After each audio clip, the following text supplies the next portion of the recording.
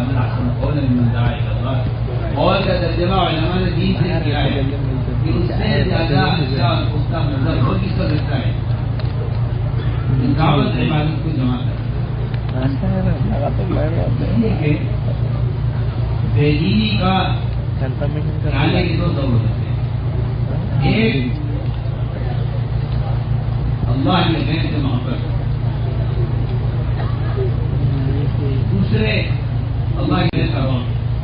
اگر مسلمان بے دینی ہے تو بے دینی کے دو سبب ہو سکتے ہیں، یا تو اللہ کے غیر کا روح ہے یا اللہ کے غیر سے محبت، اور دونوں چیزیں ایمان کے خلاف ہیں.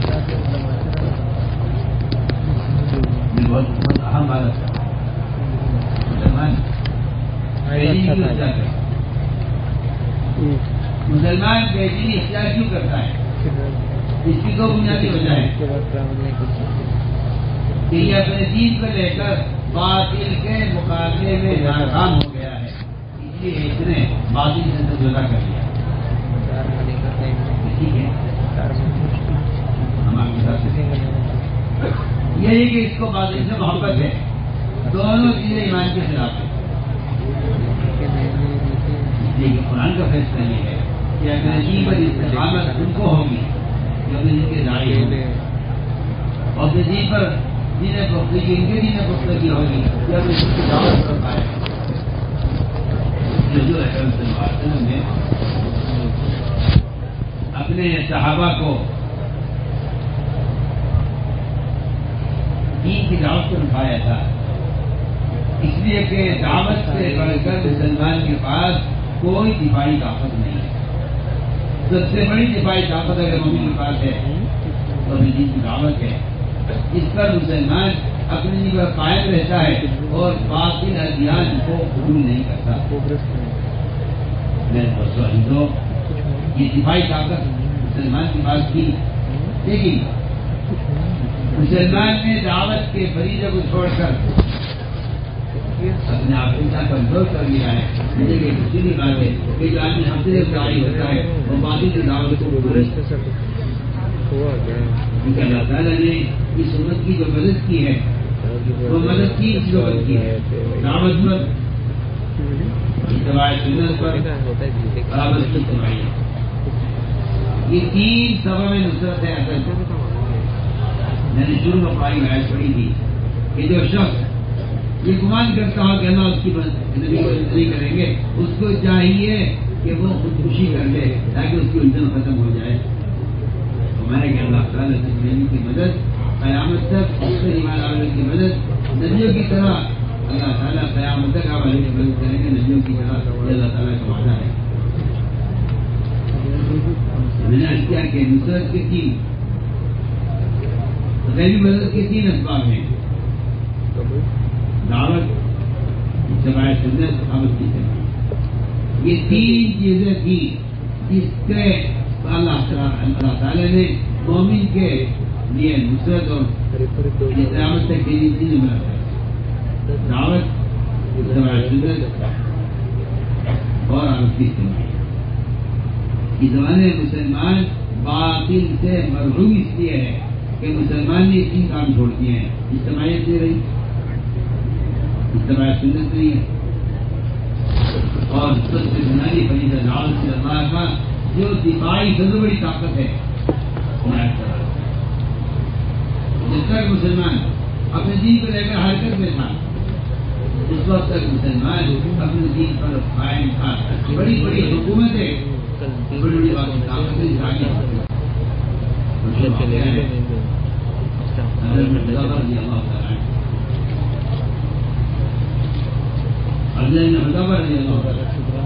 روم میں کام کر رہی تھی جماعت کے ساتھ. روم کے بادشاہ نے اس کو نصرانی ہونے کی دعوت دی.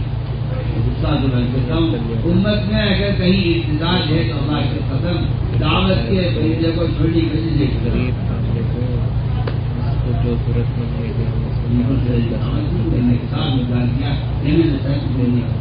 بادشاہ نے کہا میں آپ کو آدھا ملک دے دیتا ہوں. آدھا ملک بدلو، آدھی فوج آپ کی، آدھا مال آپ کا، آدھی زمین آپ کی، آدھا ملک آپ کا، آدھا اختیار آپ کا. میں کہ نہیں، آخر ایک صحابی کو اتنی بڑی تشویش کی جاتی ہے. معلوم ہمیں کہ اگر ان کا ایک آدمی ٹوٹ گیا، ان کا ایک آدمی کے برابر نہیں ہے، ان کا ایک آدمی ہزاروں کے برابر. اس میں آتا ہے کہ ایمان والے آپس میں ایک عمارت کی اینٹوں کی طرح جڑے ہوئے ہیں. آپ اندازہ کر لیجیے اگر اینٹ آپ کے ہاتھ میں ہے، گر جائے ہاتھ سے تو کتنے سے ٹکڑے ہو جاتے ہیں. لیکن اسی اینٹ کو اگر دیوار میں سیدھ دیا جائے اور تعمیر کر دیا جائے، اس اینٹ کا توڑنا ناممکن ہو جاتا ہے اور مشکل ہو جاتا ہے. کیونکہ عزت اللہ ہوگا کہ آپس میں ایمان والوں کی اجتماعیت یہ ان کی قوت ہے. اور اگر ایک آدمی اجتماعیت سے الگ ہے تو آپ ہمارے علاج کے اندر کہ جو اجتماعیت سے الگ ہو گیا ہے، اگرچہ وہ کتنا مضبوط ہو لیکن عمل کے اعتبار سے وہ انتہائی خطرے میں ہے. کہ بھیڑیا اس کا بکری کا دشمن بھیڑیا ہے اور مومن کا دشمن شیطان ہے. یہ صاف روایت کے اندر یہ فرمایا ہے کہ جو اجتماعیت کے ساتھ ہے وہ بچوں سے محفوظ ہے. اگر کمزور بکری اور کے درمیان میں ہے بھیڑی سے محفوظ ہے، اور اگر مضبوط بکری بھیڑی سے الگ ہے تو یہ خطرے میں ہے. یہ مثال دے کر فرمایا کہ اگر مسلمان اپنی کی دعوت پر قائم ہے تو یہ آبادی کی دعوت سے روکا بچا ہوا ہے. بادشاہ نے اس کی دعوت دی، انصاف انکار کیا. بادشاہ نے دھمکی دی، میں تمہیں قتل کروں گا. اللہ کا رہا قتل اور شہید، یہ تو ہماری دینی تمنا ہے. اس راستے میں جان چلی جائے، اس سے بہتر تو کوئی راستہ نہیں جان دینے کا. بادشاہ مایوس ہو گیا. روم کی جو بڑی طاقت، ایک طرف ایک اکیلے صحابی، ادھر پوری روم کی طاقت ہے. میں کہ پورا ملک مل کر ایک فرد کو اس کے دین سے نہیں ہٹا سکا. میں خدا کی قسم تو بات کھا کر کہتا ہوں کہ صرف وجہ یہ ہے کہ وہ دعوت پر قائم نہیں کرا ہوگا. اس کے علاوہ کوئی وجہ نہیں ہے. روم کی بادشاہت کو انکار کرنے کی کوئی وجہ نہیں ہے سوائے اس کے کہ وہ دعوت کی وجہ بنا ہے. حق ہے بالکل کہ مسلمان اس دعوت کے بھیجنے کے بغیر اپنے دین پر خدا کی قسم قائم نہیں رہ سکتا. اگر یہ بات 100 بار اگر کہی جائے تو آج کل کے پڑھے لکھے لوگ کہتے ہیں کہ یہ پڑھے لکھے کہتے ہیں غلو ہے، کہتے ہیں غلو ہے کیونکہ سیرت سے جاہل ہیں اور نواقف ہیں، اس لیے کہتے ہیں کہ یہ باتیں کرنا غلو ہے. خدا کی قسم دعوت اللہ کے بغیر مسلمان باقی نہیں رہ سکتا.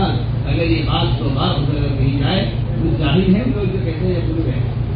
ابو رضی اللہ تعالیٰ ایک بار قسم دوبارہ قسم لوگوں نے کہا وہی سے قسم کی خارج کرے.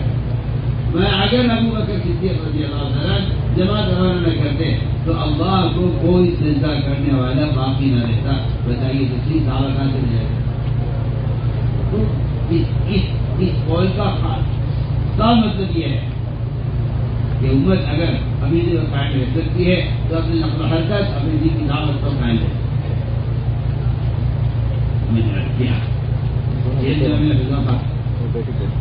یہی وہ صحابی ہیں جو روم میں کام کرنے جماعت کے ساتھ اور ان کے بادشاہ کے سامنے ساتھ کہا کہ میں آپ کے دن پور نہیں کروں گا، میں نہیں کروں گا. یہی ان کو اللہ نے منتخب کیا دوسروں کو دعوت دینے کے لیے کہ جو انفرادی دعوت دیں گے، انفرادی دعوت دیں گے، ان میں وہ قوت پیدا ہوگی کہ وہ جا کر بادشاہوں سے بات کر سکے. آج فلاسفہ نے انہیں کو منتخب کیا اسرا کو دعوت پہنچانے کے لیے. آج کے لوگ کہتے ہیں انہیں کی دعوت تو قلم سے کاغذ سے نہیں پہنچ سکتی ہے. میں کہتا ہوں کہ آج فلاسفہ کے زمانے میں بھی نظام ڈاک کا نظام قائم تھا، لیکن آپ نے کوئی خط ڈاک سے نہیں بھیجا. آپ نے اپنی جماعت بھیجی ہے ایمان و حجت کے لیے. ایمان و حجت جو ہے وہ قلم سے کاغذ سے ایمان و حجت نہیں ہوتا. ایمان و حجت کے لیے خود جا کے دعوت دینا آسان ہے. علم کا پھل وہاں بلا کا پرانی آیت کا فیصلہ ہے. اگر آپ نے خود دعوت نہ دی تو آج آپ نے نہیں کیا. آپ صلی اللہ علیہ وسلم نے جماعت بھیجی دعوت دینے کے لیے. وہ اس وقت لے کر گئے یہ جماعت کی تھے اور بھی دعوت کے نام آتے ہیں یہ جماعت میں شریف تھے جا کے دوسرا ملاؤ میں نے چاہتا تھا کہ اس نمبر حضرت پر کیا گئی مسجد آنے چاہیے اللہ اسرا نے آپ کے خط کو مار دیا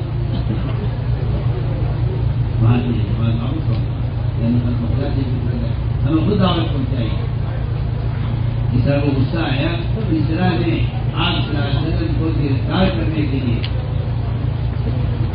2 فوجی بھیجے کہ اس کو گرفتار کے بعد لایا جائے انہوں نے کیوں خط لکھا ہے اور میرا نام بعد میں کا اپنا کہیں لکھا ہے. اس غصے میں اس صلی اللہ علیہ وسلم کو گرفتار کرنے کے لیے 2 فوجی بھیجے. یہ دونوں فوجی آپ کے پاس پہنچے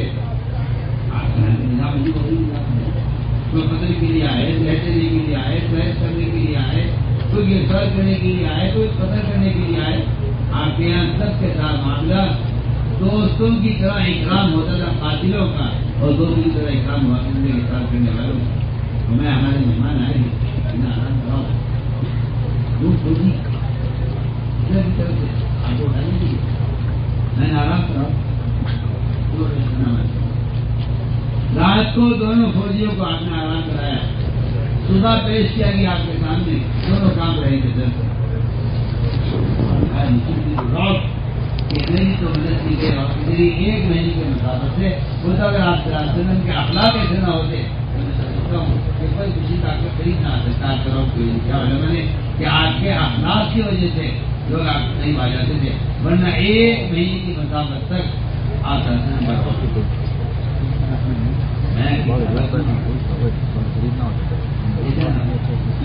فوجی نے کہا میں آپ کو کس طرح کرنے کے لیے آئے. آپ نے فرمایا کس نے بھیجا کس طرح کپڑے آپ نے فرمایا کہ آج کی رات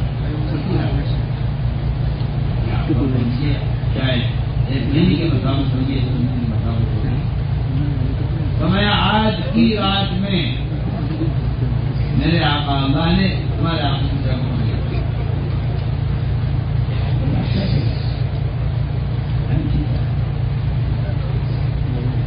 میں نے تھوڑا دوڑایا یمن کی طرف اور خبر لی کہ معلوم لکھا آپ لے کے جائیں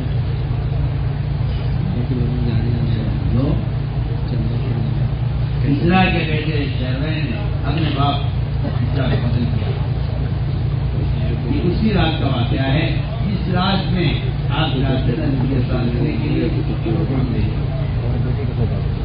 کرنا چاہتا ہوں کہ یہ ساری غریب مددیں مسلمان اپنی دین کی دعوت کر پائے. جو رکاوٹ آتی دین میں وہ رکاوٹ اس لیے کہ یہ اللہ تعالیٰ نے صاف فیصلہ کر دیا ہے کہ اگر تم اللہ کے دین کے مددگار ہو تو اللہ تمہاری مدد کرنے والے ہیں. اگر تم اس دین کے مددگار ہو تو اللہ تمہاری مدد کرنے والے اللہ فرماتے ہیں. اپنی ذات سے پورے دیمت دینے والا شخص دیندار تو ہے لیکن دین کا مددگار نہیں ہے. لیکن اللہ کی مدد کا جو آتا ہے کفر کے مقابلے میں وہ دین کی نصرت پر ہے جس دینداری پر نہیں ہے بلکہ مسلمان دین کے ساتھ دین کا مددگار بھی بنے.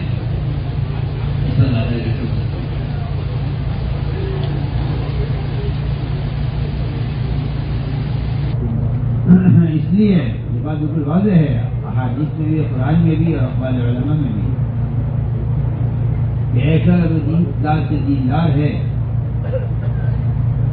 یہ ایک آدمی کا اپنی ذات سے نماز کا ذکر کا تلاوت کا فرائض کا تہجد کا عبادت کا حلال کمانے کا پورے دین کا اگر ایک آدمی اپنی ذات سے پابند ہے لیکن وہ گناہ ہوتا ہوا دیکھ کر جھوٹا ہوتا ہوا دیکھ کر اگر اس کو بدلنے کی کوشش نہیں کرتا ہے تو حدیث میں صاف فرمایا ہے کہ ایسے شخص کے ایمان میں دل میں ایمان کا ذرہ بھی نہیں ہے جو منکر کو دیکھ کر دل سے متاثر نہ ہو دل سے غمگین نہ ہو. فرمایا کہ اس کے دل میں ایمان کا ذرہ بھی نہیں ہے. اس لیے کہ جس طرح نماز روزے کے فرائض کا ادا کرنا یہ ایمان کا تقاضا ہے اسی کے ساتھ اللہ کی قسم اتنا ہی تقاضا دعوت کے فریضے کا ادا کرنا بھی ایمان کے وجود کی علامت ہے. جس طرح ایک آدمی فرائض کو ادا کر رہا ہے بدن سے، اس طرح دعوت کے فریضے کو اپنے بدن سے ادا کرنا یہ بھی ایمان کے وجود کی علامت ہے۔ انہوں نے صاف فرمایا، سوری روایت پڑھی تھی ہم نے کہ جو ہے تم میں سے منکر کو توبہ دیکھے اس کو چاہیے کہ اپنے ہاتھ کو اس کو بدلے، ہاتھ سے بدلے، زبان سے اس کو بدلے، یا کم سے کم اپنے دل سے اس منکر سے نفرت کرے۔ فرمایا کہ یہ سب سے ضعیف ایمان ہے، اور اگر ان کو توبہ دیکھ کر اپنے دل سے اس سے نفرت نہیں کرتا تو پھر اس کے دل میں ایمان کا ذرہ بھی نہیں ہے۔ علماء نے لکھا ہے کہ ایک شخص ہے جو نماز اتنی پڑھتا ہے کہ اس کی پیشانی سیاہ ہو جائے اور اسے لگتا ہے کہ اس کا ہونٹ خشک ہو جائے، وہ زکوٰۃ وقت پر ادا کر دے۔ علماء نے لکھا ہے اسلام میں ایمان کی علامت صرف یہ نہیں ہے، اس کے ساتھ یہ بھی ایمان کی علامت ہے کہ آیا یہ لوگوں کو نیکی پر آمادہ کرتا ہے یا نہیں، یا ان کے ساتھ روکتا ہے یا نہیں۔ میرے دوستوں جو ایمان کے وجود کی علامت بھی دعوت ہے، اور ایمان کے بڑھنے کا سبب بھی اللہ کی قسم صرف دعوت ہے۔ میں تو صرف کہہ رہا ہوں، میں تو حسر کے ساتھ کہہ رہا ہوں کہ ایمان کی تکمیل کا صرف دعوت اللہ ہے۔ جب قرآن صاحب کہا ہے کہ ایمان باللہ کا جو تعلق ہے وہ ان دو فریضوں سے ہے، ہمیں معلوم ہونا ہے کہ حضور اکرم صلی اللہ علیہ وسلم نے اپنے ہر صحابی کو داعی بنایا تھا۔ ایک صحابی ایک ملک کی ہدایت کے لیے کافی ہے۔ بعض صحابہ ایسے بھی ہیں صبح قوم کو دعوت دینے گئے، شام کو پوری قوم اسلام میں داخل ہو گئی۔ ایک فرد کی دعوت پر 80 خاندان اسلام میں داخل ہو گئے۔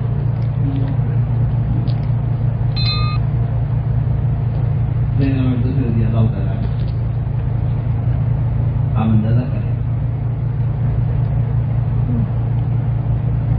عمل کا ماحول قائم کرنا وہ ایسا بنیادی فریضہ ہے۔ اگر آپ کا خیال یہ ہے کہ نشر اشاعت اور اخبار رسائل اس سے بات پہنچ سکتی ہے تو میں تو آپ سے کھل کر آج کا کام کرتے مالیات کا محفوظ ہے، چھپا ہوا ہے۔ قلم سے دعوت دینا ایسا ہے جیسا تیمم کر لینا پانی کا ہوتے ہوئے، اگر پانی موجود ہے وہ باطل ہوگا۔ ہاں ایک آدمی دعوت نہیں دے سکتا، کیا مطلب دعوت دے سکتا؟ ایک آدمی زبان سے گونگا ہے، ایک حرف نہیں بول سکتا، ایک حرف نہیں بول سکتا، لیکن اگر یہ شخص قلم سے دعوت دے یہ اپنے سے ادا ہو جائے گا اس سے کہ یہ زبان کھولنے سے مانگو۔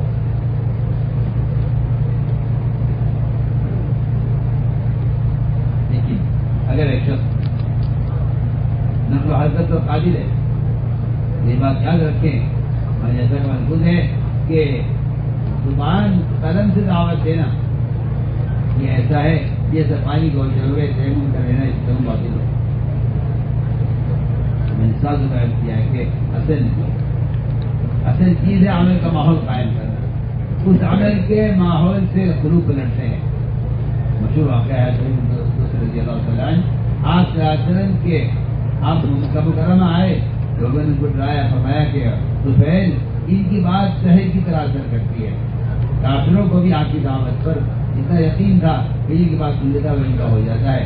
کفار نے کہا طفیل نہیں ان کی بات سنو، ان سے بات کرتے فرماتے ہیں میں کانوں کو روئی سے بند کر کے آپ کی بات سے نفرت بھی تھی، خوف بھی تھا آپ کی بات کا، میں آپ نے کان بند کر کے میں اندر داخل ہوا مسجد میں، آپ سے نماز پڑھ رہے تھے، فرماتے ہیں کہ مسجد میں قدم رکھتی میں جن نے کہا سفید یہ کان ضروری نکالی بات سنو، کہتے ہیں کہ میں نے کان ضرور نکالی، آپ کی بات سنی، میں نے بات قبول کی آپ کی اور فوراً اپنی قوم کو دعوت دینے کے لیے چلا۔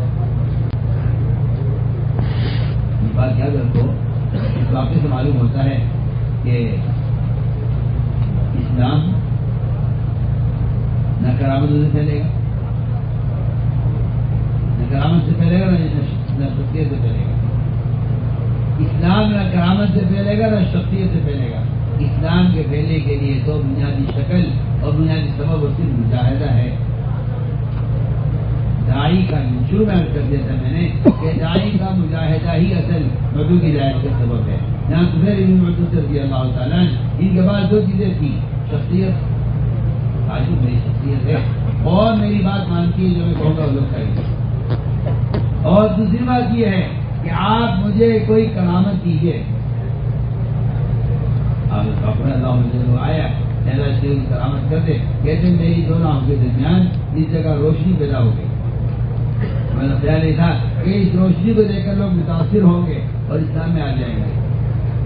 یہ کرامت، شخصیت، یہ دو چیزیں لے کر چلے سفید اپنی قوم کی طرف، اگر قوم کو دعوت دی، قوم دعوت پوری نہیں کر سکتی۔ بلکہ رات سے نہیں خیال آیا کہ یہ روشنی جہاں ہو رہی ہے پیشانی پر، ایسا نہ میری قوم یہ کہے انہوں نے اسلام قبول کیا تھا، ان کا چہرہ بدل گیا، اللہ سے اے اللہ اس کو ہٹا دے، اللہ اس کو ہٹا دے یہاں سے۔ جو کرامت اللہ کے نبی سے کہہ کر مانگی تھی، اس کرامت کو دعا کر کے ہٹایا اپنی پیشانی میں، قوم نے کہی چہرہ بدل گیا، کرامت بھی ختم ہو گئی۔ آگے کہتے حیثیت تھی، حیثیت پر لوگوں نے انکار کر دیا کہ نہیں ماننا۔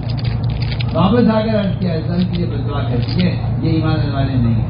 میں کہیں ہم دعا کرتے ہیں، تم جا کر محنت کرو۔ یہ آپ صلی اللہ علیہ وسلم کی ہجرت سے پہلے سے لے کر خیبر کے موقع تک اپنی قوم میں محنت کرتے رہے، یہاں تک کہ 80 خاندان، ایک فرد 80 خاندان ایک اسلام میں داخل ہوا ہے۔ آپ اس سے اندازہ کریں، ابو حریرہ جیسے محدث بھی اسی خاندان سے آئے ہیں، جس کے لیے بدعا کرنے کے لیے آئے تھے کہ کامیابی لانے کے لیے بدعا کر دیجیے۔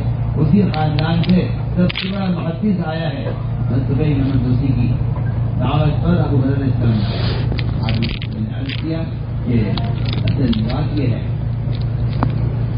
کہ وہ ایک عملی محنت ہے جس طرح اللہ علیہ کی طرف سے ہدایت کا فیصلہ۔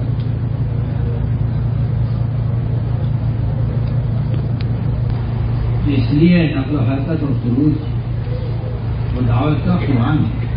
اور خروج کس لیے ہے؟ خروج دوسرے کام کے لیے۔